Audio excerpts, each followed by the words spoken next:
Middle east ന്യൂസിലേക്ക് സ്വാഗതം. ആദ്യം നോക്കാം തലക്കെട്ടുകൾ. GCC രാജ്യങ്ങൾ ലക്ഷ്യമിട്ടുള്ള ഇറാന്റെ ആക്രമണം തുടരുന്നു. അപലപിച്ച് ഖത്തറും സൗദിയും. വിമാനത്താവളവും സിവിലിയൻ കേന്ദ്രങ്ങളും ലക്ഷ്യമിട്ടുള്ള ആക്രമണ ശ്രമങ്ങളെ തകർത്തു. ഭക്ഷ്യോൽപ്പന്നങ്ങളുടെ വില വർധന താൽക്കാലികമെന്ന് UAE സാമ്പത്തികകാര്യ മന്ത്രാലയം.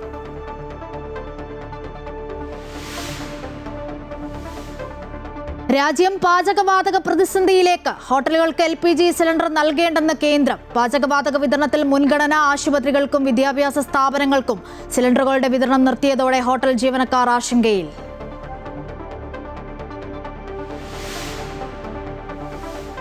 ഭാര്യയുടെ ആരോപണത്തിൽ മന്ത്രി KB ഗണേഷ് കുമാർ രാജിവെക്കില്ല. മുഖ്യമന്ത്രിയെ കണ്ട് കാര്യങ്ങൾ ധരിപ്പിച്ച് ഗണേഷ്. പോലീസിൽ പരാതി നൽകില്ലെന്നും ഗണേഷ് മാപ്പ് പറഞ്ഞുവെന്നും ഭാര്യ ബിന്ദു മേനോൻ. സർക്കാരിനെ അപകീർത്തിപ്പെടുത്താനില്ലെന്നും വിശദീകരണം. ഗണേഷ് രാജിവെക്കണമെന്ന് ആവർത്തിച്ച് കോൺഗ്രസ്. മന്ത്രിക്കെതിരെ പ്രതിഷേധവുമായി പ്രതിപക്ഷ സംഘടനകൾ.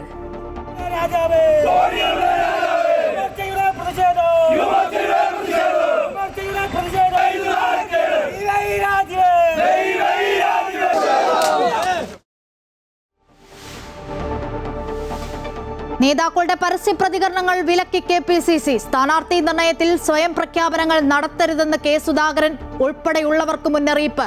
MPമാർ മത്സരിക്കുന്ന കാര്യം ഹൈക്കമാൻഡ് തീരുമാനിക്കുമെന്ന് VD സതീശൻ. TN പ്രതാപനെതിരെ തൃശൂരിൽ പോസ്റ്ററുകൾ. CC മുകുന്ദനെ പുറത്താക്കി CPI.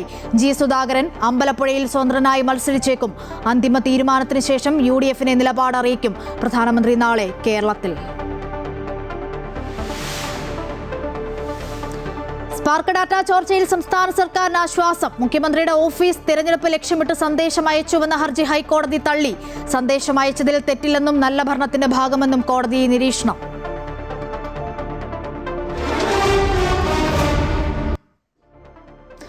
വാർത്തകൾ വിശദമായി നോക്കാം. ഭാര്യയുടെ ആരോപണവുമായി ബന്ധപ്പെട്ട വിവാദത്തിൽ മന്ത്രി KB ഗണേഷ് കുമാർ രാജിവെക്കില്ല. ഭാര്യയ്ക്ക് പരാതിയില്ലെന്ന് ഗണേഷ് കുമാർ മുഖ്യമന്ത്രിയെ ധരിപ്പിച്ചു.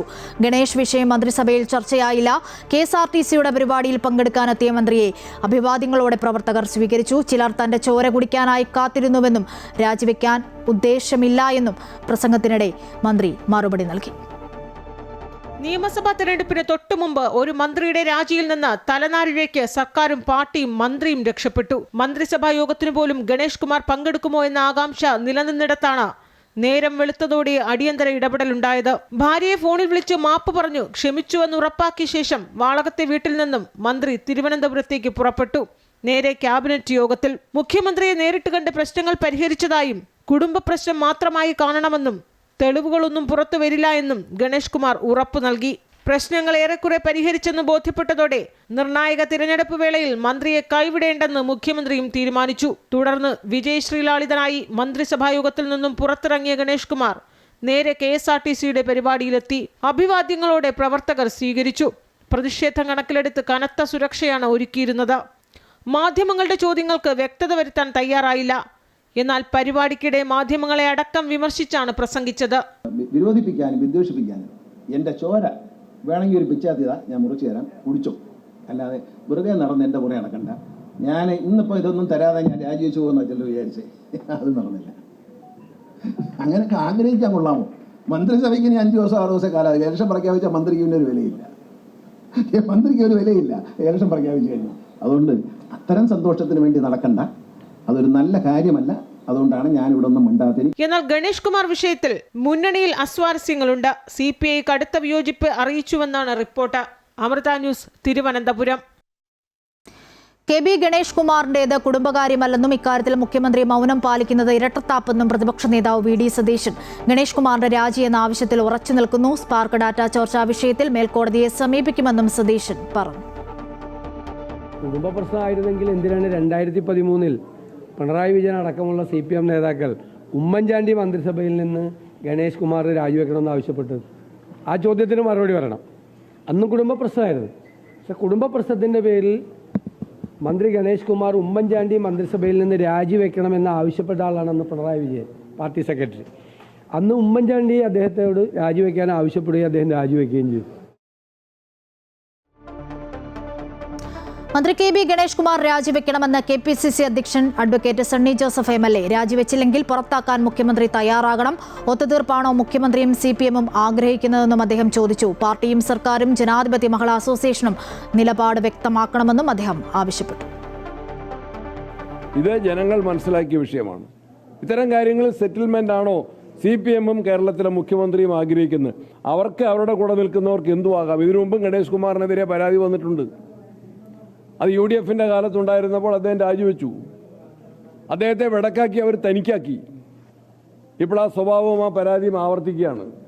അതിനെ മാപ്പാക്കി അവർക്കാക്കി നിർത്താൻ ശ്രമിച്ചുകൊണ്ടിരിക്കുകയാണ്. പൊതുപ്രവർത്തകന്റെ മാന്യതയും മര്യാദയും മന്ത്രി കെ ബി ഗണേഷ് കുമാർ അശേഷം കാണിക്കുന്നില്ലെന്ന് SNDP യോഗം ജനറൽ സെക്രട്ടറി വെള്ളാപ്പള്ളി നടേശൻ. ഗണേഷ് വഷളൻ മന്ത്രിയെന്നും രാഹുൽ മാങ്കൂട്ടത്തിൽ ഉൾപ്പെടെ പെൺവിഷയം കത്തി നിൽക്കുന്ന ഘട്ടത്തിൽ സർക്കാർ പിന്തുണ നൽകുന്നത് ശരിയല്ലെന്നും വെള്ളാപ്പള്ളി പറഞ്ഞു. ഗണേഷിനെതിരായ കേസ് ഇല്ലാതാകുന്നില്ലെന്നും മുഖ്യമന്ത്രി തീരുമാനിക്കട്ടെ എന്നും അദ്ദേഹം പ്രതികരിച്ചു. മാന്യമായി പൊതുപ്രവർത്തനം നടത്തേണ്ടതിന് പകരം ഇത്തരം വഷളായ ഒരു മന്ത്രിസഭയിൽ ഇരുന്നുകൊണ്ട് ഇത്തരം പ്രവർത്തനം ചെയ്ത ഒരു മന്ത്രിയാണെങ്കിൽ ആരുമല്ല, മന്ത്രി എന്നല്ല, ആർക്കും ഇത് ചെയ്യാൻ പാടില്ലാത്തതല്ലേ. ഒരു ഭാര്യ രാജ്യത്തെ ഇന്ധന LPG വിതരണത്തിൽ നിയന്ത്രണങ്ങൾ ഏർപ്പെടുത്തി കേന്ദ്ര പെട്രോളിയം മന്ത്രാലയം. സിലിണ്ടറുകൾ പൂഴ്ത്തിവെക്കുന്നതും കരിഞ്ചന്തയും തടയുന്നതും നടപടി സ്വീകരിക്കും. 2 ബുക്കിംഗുകൾക്കിടയിൽ 25 ദിവസത്തെ നിർബന്ധിത ഇടവേള തുടരും. ഇറക്കുമതി ചെയ്യുന്ന LPG-യിൽ നിന്നും ആശുപത്രികൾക്കും വിദ്യാഭ്യാസ സ്ഥാപനങ്ങൾക്കും മുൻഗണനാടിസ്ഥാനത്തിൽ വിതരണം നടത്തും. ആഭ്യന്തര ഉൽപ്പാദനം വർദ്ധിപ്പിക്കാൻ എണ്ണ ശുദ്ധീകരണശാലകൾക്ക് നിർദ്ദേശം നൽകിയിട്ടുണ്ട്. അധികമായി ഉൽപ്പാദിപ്പിക്കുന്ന പാചകവാതകം ഗാർഹിക ആവശ്യങ്ങൾക്കായി മാറ്റിവെക്കാനും വ്യവസായ ആവശ്യങ്ങൾക്ക് ഗ്യാസ് വിതരണം പരിശോധിക്കാൻ 3-അംഗ സമിതിയെ നിയോഗിക്കാനും തീരുമാനിച്ചു. വാണിജ്യ ആവശ്യങ്ങൾക്കായുള്ള LPG സിലിണ്ടറുകളുടെ വിതരണം നിർത്തിയതോടെ ആശങ്കയിലാണ് ഹോട്ടൽ ജീവനക്കാർ. കൈവശമുള്ള സിലിണ്ടറുകൾ തീർന്നാൽ ഹോട്ടലുകൾ അടച്ചിടേണ്ടി വരുമെന്ന് ഹോട്ടൽ ഉടമകൾ പറഞ്ഞു. കാറ്ററിംഗ് മേഖലയിലും പ്രതിസന്ധി രൂക്ഷം. ഹോട്ടലുകൾ, റെസ്റ്റോറന്റുകൾ പോലുള്ള വ്യാപാര സ്ഥാപനങ്ങൾക്ക് വാണിജ്യ സിലിണ്ടറുകളുടെ വിതരണം നിർത്തിവെച്ചതായി All India LPG Distributors Federation അറിയിപ്പ് വന്നതോടെ ആശങ്കയിലാണ് ഹോട്ടൽ ജീവനക്കാർ.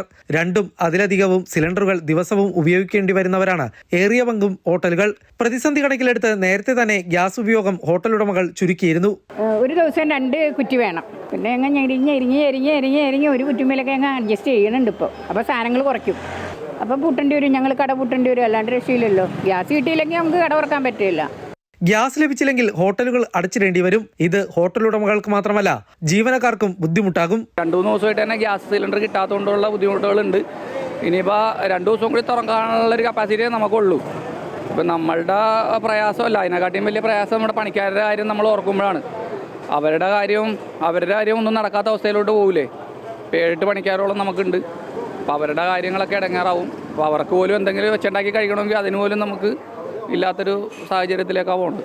കാറ്ററിംഗ് മേഖലയിലും പ്രതിസന്ധി രൂക്ഷമാണ്. നിലവിലെടുത്ത ഓർഡറുകൾ അനുസരിച്ച് ഭക്ഷണം എത്തിച്ചു നൽകാൻ കഴിയുമോ എന്ന ഭയത്തിലാണ് കാറ്ററിംഗുകാർ. ഞങ്ങളിത് ഇപ്പോൾ സദ്യയൊക്കെ വന്നിട്ട് ബുക്കിംഗ് എടുക്കണില്ല, കാരണം ഗ്യാസ് കിട്ടണില്ല. ഞായറാഴ്ച ഒരു 2500 വരെ സദ്യയുണ്ട്, ഗ്യാസില്ല.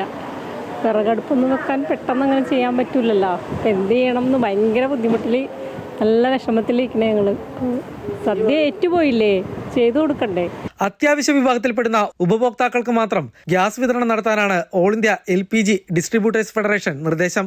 മൊത്തത്തിലുള്ള സ്ഥിതി മെച്ചപ്പെടുത്തുന്നതുവരെ തീരുമാനം തുടരുമെന്നും all India LPG Distributors federation അറിയിച്ചിരുന്നു. അമൃത ന്യൂസ്, കൊച്ചി. ഏകീകൃത സിവിൽ കോഡ് നടപ്പിലാക്കാനുള്ള സമയമായെന്ന് സുപ്രീം കോടതി. ഇക്കാര്യം നിയമനിർമ്മാണ സഭ പരിഗണിക്കട്ടെയെന്നും ചീഫ് ജസ്റ്റിസ് സൂര്യകാന്ത് അധ്യക്ഷനായ ബെഞ്ച് വാക്കാൽ പരാമർശിച്ചു. ശരീഅത്ത് നിയമത്തിൽ മുസ്ലിം സ്ത്രീകളുടെ വിവേചനം ചോദ്യം ചെയ്തുള്ള ഹർജിക്കിടയിലാണ് പരാമർശം. രാജ്യത്ത് ഏകീകൃത സിവിൽ കോഡ് നടപ്പിലാക്കുമെന്ന് കേന്ദ്ര സർക്കാർ നേരത്തെ പ്രഖ്യാപിച്ചിരുന്നു. രാജ്യത്ത് ഏകീകൃത സിവിൽ കോഡ് നടപ്പാക്കാനുള്ള സമയമായെന്ന നിർണായക പരാമർശമാണ് സുപ്രീം കോടതി നടത്തിയത്. ഇക്കാര്യം നിയമനിർമ്മാണ സഭകൾ പരിഗണിക്കട്ടെയെന്നും ചീഫ് ജസ്റ്റിസ് സൂര്യകാന്ത് അധ്യക്ഷനായ ബെഞ്ച് വാക്കാൽ പരാമർശിച്ചു. ശരീഅത്ത് നിയമം ചോദ്യം ചെയ്തുകൊണ്ട് മുസ്ലിം സ്ത്രീകൾക്ക് തുല്യമായ അനന്തരാവകാശം ആവശ്യപ്പെട്ടുള്ള ഹർജി പരിഗണിക്കവെയാണ് കോടതി ഇക്കാര്യം ചോദിച്ചത്. എല്ലാ സ്ത്രീകൾക്കും തുല്യമായ അവകാശങ്ങൾ ഉറപ്പാക്കാൻ ഏകീകൃത സിവിൽ കോഡ് അനിവാര്യമാണെന്നും കോടതി നിരീക്ഷിച്ചു. നിലവിലുള്ള ശരീഅത്ത് നിയമത്തിലെ അനന്തരാവകാശ വ്യവസ്ഥകൾ റദ്ദാക്കിയാൽ പകരം ഏത് നിയമമാണ് ആ വിഭാഗത്തെ നിയന്ത്രിക്കേണ്ടതെന്നും ബെഞ്ച് ചോദിച്ചു. ഗോത്രവർഗം ഉൾപ്പെടെ വിവിധ വിഭാഗങ്ങൾക്കിടയിൽ ഇത്തരം അസമത്വങ്ങൾ നിലനിൽക്കുന്നുണ്ടെന്നും ഇവയെല്ലാം റദ്ദാക്കാൻ സുപ്രീം കോടതിക്ക് മാത്രമായി സാധിക്കുമോ എന്നും കോടതി നിരീക്ഷിച്ചു. രാജ്യത്ത് ഏകീകൃത സിവിൽ നിയമം കൊണ്ടുവരാൻ കേന്ദ്ര സർക്കാർ ആലോചന നടത്തുന്നതിനിടയിലാണ് വ്യക്തി നിയമങ്ങളിലെ വൈരുദ്ധ്യങ്ങൾ പരിഹരിക്കാൻ ഏകീകൃത സിവിൽ നിയമം ആവശ്യമാണെന്ന പരാമർശം സുപ്രീം കോടതി നടത്തിയത്. Amrita news, New Delhi. Israel Iran യുദ്ധം ഉടൻ അവസാനിക്കുമെന്ന് അമേരിക്കൻ പ്രസിഡന്റ് ഡൊണാൾഡ് ട്രംപ്. യുദ്ധം ഏകദേശം പൂർത്തിയായെന്ന് പറഞ്ഞ ട്രംപ് കാര്യങ്ങൾ സമ്പൂർണ്ണ വിജയത്തിലേക്ക് എത്താറായെന്നും കൂട്ടിച്ചേർത്തു. അതേസമയം യുദ്ധം എന്ന് അവസാനിക്കുമെന്ന് വ്യക്തമാക്കിയിട്ടില്ല. ഇറാൻ ഏതെങ്കിലും തരത്തിലുള്ള സാഹസം കാണിക്കാൻ മുതിർന്നാൽ രാജ്യം തന്നെ തുടച്ചു നീക്കുമെന്നും ട്രംപ് വ്യക്തമാക്കി. അമേരിക്കയെ സംബന്ധിച്ചിടത്തോളം ഇതൊരു താൽക്കാലിക സൈനിക നടപടിയായിരുന്നുവെന്നും ട്രംപ് അവകാശപ്പെട്ടു. ടെലിവിഷൻ അഭിമുഖത്തിൽ ഇക്കാര്യങ്ങൾ പറഞ്ഞ ട്രംപ് റിപ്പബ്ലിക്കൻ പാർട്ടി യോഗത്തിൽ ഈ പരാമർശം ആവർത്തിച്ചില്ല. അതേസമയം ഹോർമുസ് കടലിടുക്കിലെ പ്രതിസന്ധി പരിഹരിക്കുമെന്നും US സംരക്ഷണയിലെ കപ്പലുകൾ ആക്രമിച്ചാൽ തിരിച്ചടി വലുതാകുമെന്നും ട്രംപ് മുന്നറിയിപ്പ് നൽകി. GCC രാജ്യങ്ങൾ ലക്ഷ്യമിട്ടുള്ള ഇറാന്റെ ആക്രമണ ശ്രമങ്ങൾ ഇന്നും തുടർന്നു. വിമാനത്താവളവും സിവിലിയൻ കേന്ദ്രങ്ങളും ലക്ഷ്യമിട്ടുള്ള ആക്രമണ ശ്രമങ്ങളെ ഖത്തർ പ്രധാനമന്ത്രി അപലപിച്ചു. കുടിവെള്ള സംഭരണികൾ പോലും ആക്രമിക്കാൻ ശ്രമിച്ചുവെന്നും ഖത്തരി ജനതയുടെ സ്വത്തുക്കൾ ആക്രമിച്ചുകൊണ്ട് എന്താണ് നേടാൻ പോകുന്നതെന്നും അദ്ദേഹം ചോദിച്ചു. ചില ഭക്ഷ്യ ഉൽപ്പന്നങ്ങൾക്ക് വില വർധനവുണ്ടായത് താൽക്കാലികമാണെന്ന് UAE സാമ്പത്തികകാര്യ മന്ത്രാലയവും അറിയിച്ചു. 9 ബാലിസ്റ്റിക് മിസൈലുകളും 35 ഡ്രോണുകളും ഇന്ന് നേരിട്ടുവെന്ന് UAE പ്രതിരോധ മന്ത്രാലയം അറിയിച്ചു. 8 മിസൈലുകൾ തകർക്കാൻ സാധിച്ചു, ഒരെണ്ണം കടലിൽ പതിച്ചു. 26 ഡ്രോണുകൾ പ്രതിരോധിച്ചുവെന്നും 9 എണ്ണം രാജ്യാതിർത്തിക്കുള്ളിൽ പതിച്ചുവെന്നും മന്ത്രാലയം വ്യക്തമാക്കി. ഇറാൻ ആക്രമണ ശ്രമങ്ങൾ തുടങ്ങിയതിനു ശേഷം ഇതുവരെ UAEയിൽ 6 പേർ മരിക്കുകയും 122 പേർക്ക് പരിക്കേൽക്കുകയും ചെയ്തു. അബുദാബിയിലെ റുവൈസ് ഇൻഡസ്ട്രിയൽ കോംപ്ലക്സിൽ ഡ്രോൺ ആക്രമണ ശ്രമത്തെ തുടർന്ന് തീപിടുത്തമുണ്ടായി. സംഭവത്തിൽ ആർക്കും പരിക്കേറ്റിട്ടില്ല എന്ന് അബുദാബി മീഡിയ ഓഫീസ് അറിയിച്ചു. ഇറാനിയൻ ആക്രമണങ്ങളിൽ 40% ഊർജ്ജ സൗകര്യങ്ങൾ ലക്ഷ്യമിട്ടും 35% സൈനിക സൗകര്യങ്ങൾ ലക്ഷ്യമിട്ടും 25% സിവിലിയൻ സൗകര്യങ്ങൾ ലക്ഷ്യമിട്ടുമാണ് നടന്നതെന്ന് ഖത്തർ പ്രധാനമന്ത്രിയും വിദേശകാര്യമന്ത്രിയുമായ Mohammed bin Abdulrahman bin Jassim Al Thani പറഞ്ഞു. സിവിലിയൻ കേന്ദ്രങ്ങൾക്ക് നേരെയുള്ള ഇറാന്റെ ആക്രമണം തുടരുന്നുവെന്നും ഈ ആക്രമണങ്ങളെക്കുറിച്ചുള്ള ഇറാന്റെ ന്യായീകരണത്തെ തള്ളിക്കളയുന്നുവെന്നും ഖത്തർ അറിയിച്ചു. ഖത്തറിനെ സംബന്ധിച്ചിടത്തോളം എല്ലാ സംഘർഷങ്ങളും ചർച്ചയിലൂടെ പരിഹരിക്കാൻ കഴിയുമെന്നും എന്നാൽ ഇറാൻ ആക്രമിക്കുമ്പോൾ ഖത്തറിന് മധ്യസ്ഥത വഹിക്കാൻ കഴിയില്ല എന്നും വിദേശകാര്യ മന്ത്രാലയ വക്താവ് വ്യക്തമാക്കി. ഖത്തറും ഇറാനും തമ്മിലുള്ള ആശയവിനിമയ മാർഗങ്ങൾ മുറിഞ്ഞിട്ടില്ല എന്നും വിദേശകാര്യ മന്ത്രാലയം പറഞ്ഞു. ഉള്ളി, തക്കാളി തുടങ്ങിയ ചില ഉൽപ്പന്നങ്ങൾക്കുണ്ടായ വിലക്കയറ്റം താൽക്കാലികമാണെന്ന് UAE സാമ്പത്തിക മന്ത്രാലയം അറിയിച്ചു. രാജ്യത്തുടനീളം അവശ്യവസ്തുക്കൾ ആവശ്യത്തിന് ലഭ്യമാണെന്നും സാധനങ്ങളുടെ ലഭ്യതയെക്കുറിച്ചോ വിലയെക്കുറിച്ചോ ആശങ്കപ്പെടേണ്ട സാഹചര്യമില്ലെന്നും മന്ത്രാലയം വ്യക്തമാക്കി. ഹോർമൂസ് കടലിടുക്ക് വഴിയുള്ള ഗതാഗതം സുഗമമാക്കേണ്ടത് അത്യാവശ്യമാണെന്നും സംഘർഷം നീണ്ടുപോകുന്നത് എണ്ണ വിപണിയെ വിനാശകരമായി ബാധിച്ചേക്കാമെന്നും സൗദി അരാംകോ CEOയും പ്രസിഡന്റുമായ അമീൻ എച്ച് നാസർ പറഞ്ഞു. UAEയിൽ എല്ലാത്തരം ഡ്രോണുകളും ലൈറ്റ് സ്പോർട്സ് വിമാനങ്ങളും പ്രവർത്തിപ്പിക്കുന്നതിനുള്ള പൂർണ്ണ നിരോധനം തുടരുമെന്ന് ജനറൽ സിവിൽ ഏവിയേഷൻ അതോറിറ്റി അറിയിച്ചു. ഹെലികോപ്റ്റർ അപകടത്തിൽ മരിച്ച സൈനികർക്ക് ഔദ്യോഗിക ബഹുമതികളോടെ UAE വിട നൽകി. Captain Sayed Al Balushi, first lieutenant Ali Al Tunaiji എന്നിവരാണ് ഔദ്യോഗിക കൃത്യനിർവഹണത്തിനിടെ ഹെലികോപ്റ്റർ തകർന്ന് മരിച്ചത്. പ്രതിരോധ മന്ത്രാലയത്തിലെ മുതിർന്ന കമാൻഡർമാരും ഉദ്യോഗസ്ഥരും 2 സൈനികരുടെയും കുടുംബാംഗങ്ങളും ബന്ധുക്കളും ചടങ്ങിൽ പങ്കെടുത്തു. Amrita news, middle east. സൗദിയുടെ തലസ്ഥാനമായ നഗരിയായ റിയാദിനെയും കിഴക്കൻ പ്രവിശ്യയും ലക്ഷ്യമിട്ട് നടന്ന വ്യോമാക്രമണ ശ്രമങ്ങളെ സൗദി അറേബ്യൻ പ്രതിരോധ സേന തകർത്തു. ഒരു ബാലിസ്റ്റിക് മിസൈലും 5 ഡ്രോണുകളുമാണ് ചൊവ്വാഴ്ച മാത്രം സൈന്യം വിജയകരമായി തകർത്തത്. രാജ്യത്തിന്റെ പ്രധാനപരമായ മേഖലകളെ ലക്ഷ്യം വെച്ചായിരുന്നു ഈ നീക്കങ്ങളെന്ന് പ്രതിരോധ മന്ത്രാലയ വക്താവ് മേജർ ജനറൽ തുർക്കി അൽ മാലിക്കി സ്ഥിരീകരിച്ചു. എല്ലാ വെല്ലുവിളികളെയും തരണം ചെയ്യാൻ കുവൈറ്റിന് സാധിക്കുമെന്ന് കുവൈറ്റ് അമീർ ഷെയ്ഖ് മിഷ് അൽ അഹമ്മദ് അൽ സബാഹ. രാജ്യത്ത് ചരിത്രത്തിലുടനീളം നാം ദുഷ്കരമായ കാലഘട്ടങ്ങളെ അഭിമുഖീകരിച്ചിട്ടുണ്ട്. അവയിൽ നിന്നുമൊക്കെ കൂടുതൽ ശക്തരും ഐക്യത്തോടെയും നാം ഉയർന്നു വന്നവരാണെന്നും റമദാനിലെ അവസാന 10-നോടനുബന്ധിച്ച് രാഷ്ട്രത്തെ അഭിസംബോധന ചെയ്യവേ അമീർ അഭിപ്രായപ്പെട്ടു. കുവൈറ്റിൽ നിലവിലെ സാഹചര്യങ്ങൾ കണക്കിലെടുത്ത് സൈനികരുടെ ഉദ്യോഗസ്ഥരായ ഭാര്യമാർക്ക് വർക്ക് അറ്റ് ഹോം സൗകര്യം അനുവദിച്ചിട്ടുണ്ട്. Public authority four applied education and training വകുപ്പാണ് ഇത് സംബന്ധിച്ച് വിജ്ഞാപനം പുറപ്പെടുവിച്ചത്. രാജ്യത്തെ പ്രത്യേക സാഹചര്യത്തിൽ സൈനിക ഉദ്യോഗസ്ഥർ ജോലിയിൽ തുടരുന്നതിനാൽ ഇവരുടെ കുടുംബ സാഹചര്യങ്ങൾ പരിഗണിച്ചുകൊണ്ട് വീട്ടമ്മമാരുടെ ജോലി ആവശ്യകതകളും കുടുംബ ഉത്തരവാദിത്തങ്ങളും ഒരുപോലെ നിർവഹിക്കാനും പ്രാപ്തരാക്കുവാനും ലക്ഷ്യമിട്ടുകൊണ്ടാണ് തീരുമാനം. നിലവിലെ സാഹചര്യങ്ങളിൽ മാറ്റം വന്ന ശേഷം പഴയ ജോലി സംവിധാനത്തിലേക്ക് മാറണമെന്നും ഇതിനായി ആവശ്യമായ നടപടിക്രമങ്ങൾ പൂർത്തിയാക്കുന്നതിന് അഡ്മിനിസ്ട്രേറ്റീവ് അഫയേഴ്സ് വകുപ്പിൽ ബന്ധപ്പെടണമെന്നും അധികൃതർ അറിയിച്ചു. മേഖലയിലെ പ്രത്യേക സാഹചര്യങ്ങളുടെ പശ്ചാത്തലത്തിൽ പള്ളികളിൽ കൂടുതൽ നിയന്ത്രണം ഏർപ്പെടുത്തിക്കൊണ്ട് കുവൈറ്റ് മതകാര്യ മന്ത്രാലയം അവസാനത്തെ 10 രാത്രികളിൽ തരാവീഹ് നമസ്കാരം അർദ്ധരാത്രി 12 മുതൽ 12:30 വരെ നടത്തുക. പള്ളികളിലോ അവയുടെ പരിസരങ്ങളിലോ പുറത്തോ ഇഫ്താർ ഭക്ഷണം നൽകുന്നതും ഭക്ഷണം വിതരണം ചെയ്യുന്നതും നിരോധിക്കുക. പ്രാർത്ഥനയ്ക്കോ മറ്റു പ്രവർത്തനങ്ങൾക്കോ പള്ളിയുടെ മുറ്റങ്ങൾ ഉപയോഗിക്കുന്നത് തടയുക. പള്ളികൾക്ക് പുറത്തുള്ള റമദാൻ തമ്പുകളിൽ പ്രാർത്ഥന നടത്തുന്നത് നിരോധിക്കുക എന്നിവയാണ് മന്ത്രാലയത്തിന്റെ പ്രധാന നിർദ്ദേശങ്ങൾ. വിശ്വാസികളുടെയും പള്ളി സന്ദർശകരുടെയും സുരക്ഷ ഉറപ്പാക്കുക എന്ന ലക്ഷ്യത്തോടെയാണ് നടപടി.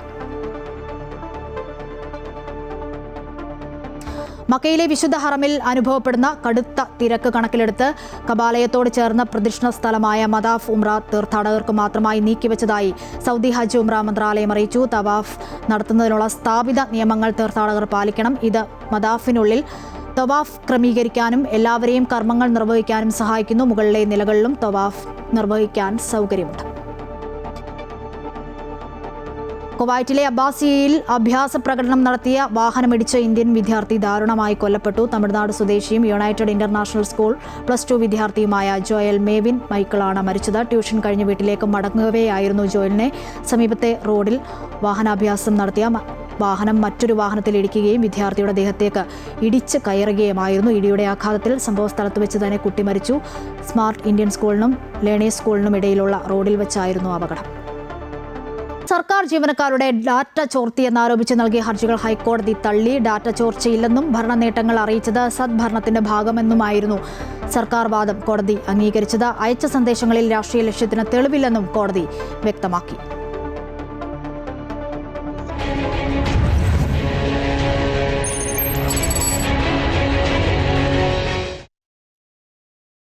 സ്വയം സ്ഥാനാർത്ഥി പ്രഖ്യാപനം നടത്തിയ കെ സുധാകരനെതിരെ KPCC ആരും സ്വയം പ്രഖ്യാപനം നടത്തി സ്ഥാനാർത്ഥികൾ ആകേണ്ട എന്ന് KPCC അധ്യക്ഷൻ സണ്ണി ജോസഫ്. എംപിമാർ മത്സരിക്കുന്ന കാര്യം തീരുമാനിക്കേണ്ടത് ഹൈക്കമാൻഡാണെന്ന് പ്രതിപക്ഷ നേതാവ് VD സതീശനും പ്രതികരിച്ചു. കോൺഗ്രസ് സ്ഥാനാർത്ഥി നിർണയ ചർച്ചകൾ ഡൽഹിയിൽ പുരോഗമിക്കും.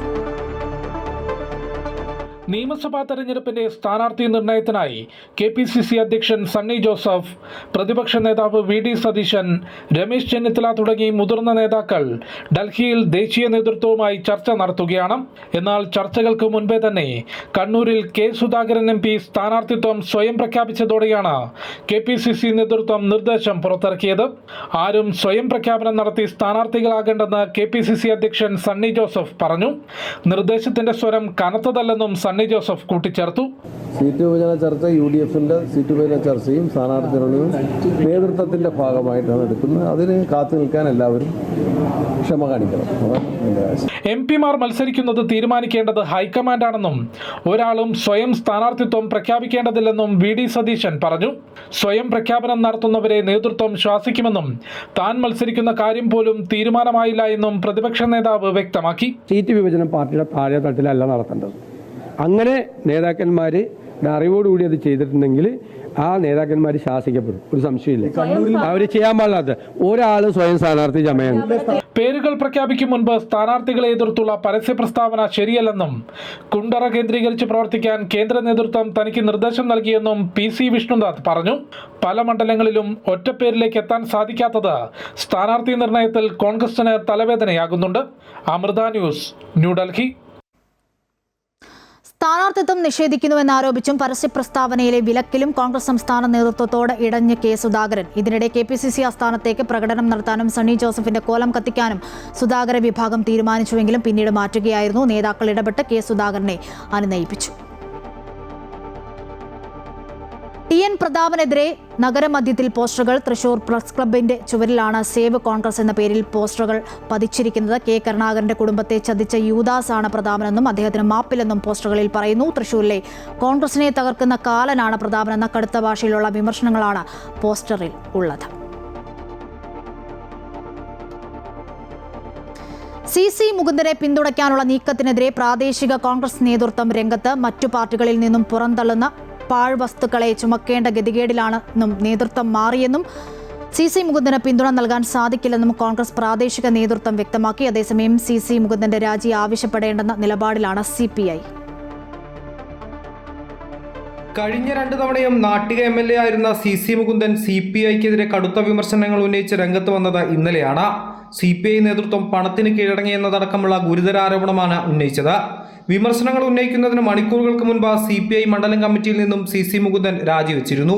ഇതിനുശേഷമാണ് നേതൃത്വത്തെ വെട്ടിലാക്കിക്കൊണ്ട് CC മുകുന്ദൻ രംഗത്ത് വന്നത്.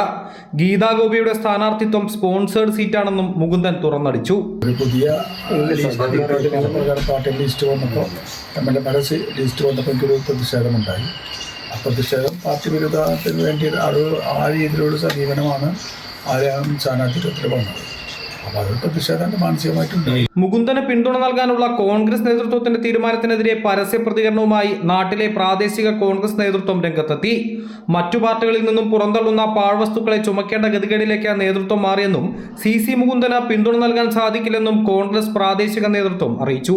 പാർട്ടിക്ക് ഒരിക്കലും എതിരെ ഞങ്ങൾ നിൽക്കില്ല. കാരണം പാർട്ടിയെ എതിർക്കണം മുന്നോട്ട് പോയില്ല. കാരണം ഞങ്ങൾക്ക് പറയാനുള്ള കാര്യങ്ങൾ തുറന്നു പറയുകയും ചെയ്യും. ഇവിടെ താനി മണ്ഡലത്തിൽ ഇന്നലെ രാത്രി വന്ന് ഞങ്ങളുടെ 19 വാർഡ് കമ്മിറ്റികളാണ്. ആ വാർഡ് പ്രസിഡന്റുമാരെ ഇന്നലെ രാത്രി വിളിക്കുകയുണ്ടായി. അപ്പോൾ അവരുടെ അഭിപ്രായം അറിഞ്ഞിട്ടാണ് ആദ്യം മാധ്യമങ്ങളെ അറിയിക്കാനാണ് ഞങ്ങൾ ഉദ്ദേശിക്കുന്നത്. CC മുകുന്ദനുമായി ബന്ധപ്പെട്ട വിവാദങ്ങൾ നിലനിൽക്കെ CPIയുടെ നിർണായക യോഗങ്ങൾ ഇന്ന് നടക്കും. CC മുകുന്ദനിൽ നിന്നും രാജി നിർബന്ധപൂർവ്വം ചോദിച്ചു വാങ്ങേണ്ടെന്നാണ് CPI ജില്ലാ നേതൃത്വത്തിന്റെ നിലപാട്.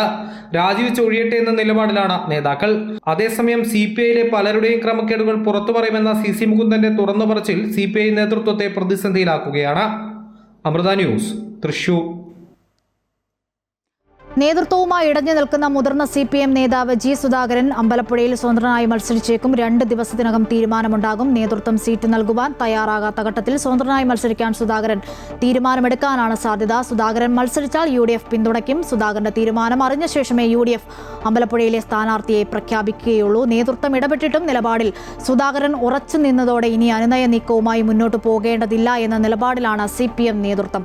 അമ്പലപ്പുഴയിൽ UDF സ്ഥാനാർത്ഥിയായി സുധാകരൻ മത്സരിച്ച വലിയ രാഷ്ട്രീയ പോരാട്ടത്തിനാകും മണ്ഡലം സാക്ഷ്യം വഹിക്കുക. പ്രധാനമന്ത്രി നരേന്ദ്രമോദി നാളെ കൊച്ചിയിലെത്തും. NDAയുടെ നിയമസഭാ തിരഞ്ഞെടുപ്പ് കൺവെൻഷൻ അടക്കം വിവിധ പരിപാടികളിൽ പ്രധാനമന്ത്രി പങ്കെടുക്കും. 10,000-ലധികം പേർ പങ്കെടുക്കുന്ന റോഡ് ഷോയുമുണ്ടാകും. പ്രധാനമന്ത്രിയുടെ സന്ദർശനവുമായി ബന്ധപ്പെട്ട് കൊച്ചിയിൽ കനത്ത സുരക്ഷാ ക്രമീകരണങ്ങളാണ് ഒരുക്കിയിട്ടുള്ളത്. കേരളത്തിൽ BJPയുടെ നിയമസഭാ തെരഞ്ഞെടുപ്പ് പ്രചരണങ്ങൾക്ക് തുടക്കം കുറിക്കാൻ പ്രധാനമന്ത്രി നരേന്ദ്രമോദി നാളെ കൊച്ചിയിലെത്തും. രാവിലെ 11:30 നെടുമ്പാശ്ശേരി അന്താരാഷ്ട്ര വിമാനത്താവളത്തിലെത്തുന്ന പ്രധാനമന്ത്രി അവിടെ നിന്നും ഹെലികോപ്റ്ററിൽ നാവികസേന ഹെലിപ്പാഡിലേക്കെത്തും. മറൈൻ ഡ്രൈവിൽ നടക്കുന്ന അഖില കേരള ധീവര സഭയുടെ സുവർണ ജൂബിലി സമ്മേളനമാണ് ആദ്യ പരിപാടി. തുടർന്ന് കലൂർ സ്റ്റേഡിയത്തിൽ നടക്കുന്ന കേന്ദ്ര സർക്കാരിന്റെ ഔദ്യോഗിക പരിപാടിയിൽ പങ്കെടുക്കും. റോഡ് ഷോ ആയിട്ടായിരിക്കും പ്രധാനമന്ത്രി സ്റ്റേഡിയത്തിലേക്ക് എത്തുക. 10,000-ഓളം പ്രവർത്തകർ റോഡ് ഷോയുടെ ഭാഗമാകും. 1,00,000-ലധികം ആളുകൾ പങ്കെടുക്കുന്ന NDA തെരഞ്ഞെടുപ്പ് കൺവെൻഷൻ പ്രധാനമന്ത്രി ഉദ്ഘാടനം ചെയ്യും. കേരളത്തിനായി വിവിധ പദ്ധതികൾ പ്രഖ്യാപിക്കുമെന്നാണ് പ്രതീക്ഷിക്കുന്നത്. BDJSനൊപ്പം 2020 കൂടി NDA മുന്നണിയുടെ ഭാഗമായതോടെ മധ്യ കേരളത്തിൽ വലിയ മുന്നേറ്റം നടത്താൻ സാധിക്കുമെന്നാണ് കണക്കുകൂട്ടൽ. എറണാകുളം ജില്ലയിൽ കുന്നത്തുനാട്, തൃപ്പൂണിത്തുറ അടക്കമുള്ള മണ്ഡലങ്ങളിൽ വിജയപ്രതീക്ഷയാണുള്ളത്. പ്രധാനമന്ത്രിയുടെ സന്ദർശനത്തിനോടനുബന്ധിച്ച് കനത്ത സുരക്ഷയാണ് കൊച്ചി നഗരത്തിൽ ആകെ ഏർപ്പെടുത്തിയിരിക്കുന്നത്.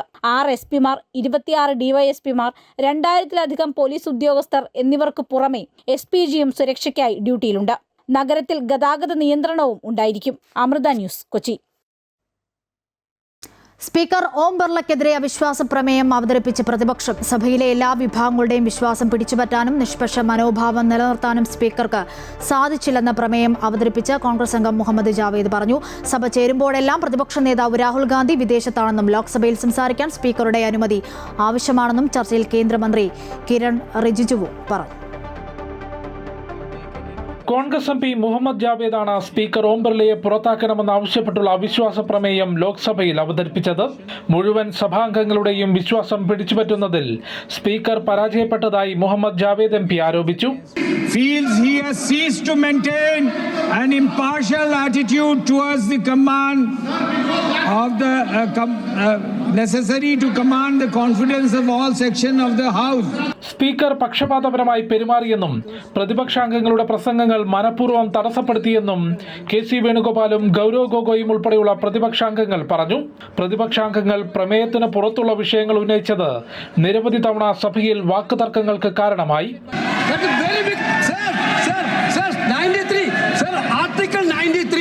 Article 93.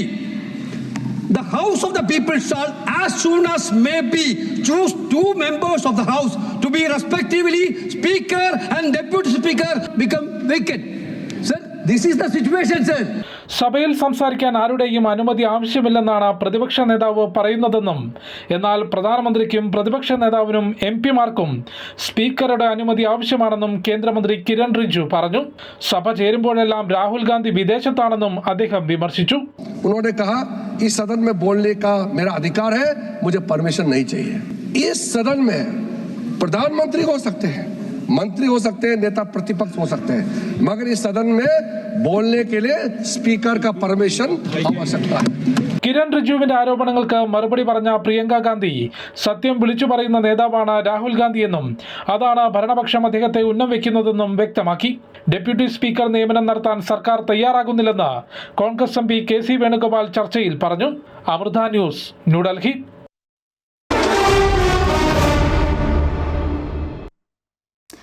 കായിക വാർത്തകൾ നോക്കാം. T20 ലോകകപ്പ് നേടിയ ഇന്ത്യൻ ടീമിന് സമ്മാനം 131 കോടി രൂപ സമ്മാനത്തുക പ്രഖ്യാപിച്ച് BCCI. 2024 ലഭിച്ചതിനേക്കാൾ വലിയ തുകയാണ് ഇത്തവണ താരങ്ങളെ കാത്തിരിക്കുന്നത്. അഹമ്മദാബാദിലെ നരേന്ദ്രമോദി സ്റ്റേഡിയത്തിൽ നടന്ന ആവേശകരമായ ഫൈനലിൽ ന്യൂസിലൻഡിനെ പരാജയപ്പെടുത്തിയാണ് ഇന്ത്യ തങ്ങളുടെ 3ാം T20 ലോകകപ്പ് കിരീടം സ്വന്തമാക്കിയത്. ഈ ചരിത്ര വിജയത്തിന് പിന്നാലെയാണ് BCCIയുടെ വമ്പൻ പ്രഖ്യാപനം. ഇതോടെ വാർത്താ ബുള്ളറ്റിൻ പൂർണ്ണമാകുന്നു. കൂടുതൽ വാർത്തകൾക്കായി അമൃത ന്യൂസിന്റെ യൂട്യൂബ് ചാനൽ സന്ദർശിക്കുക. നമസ്കാരം.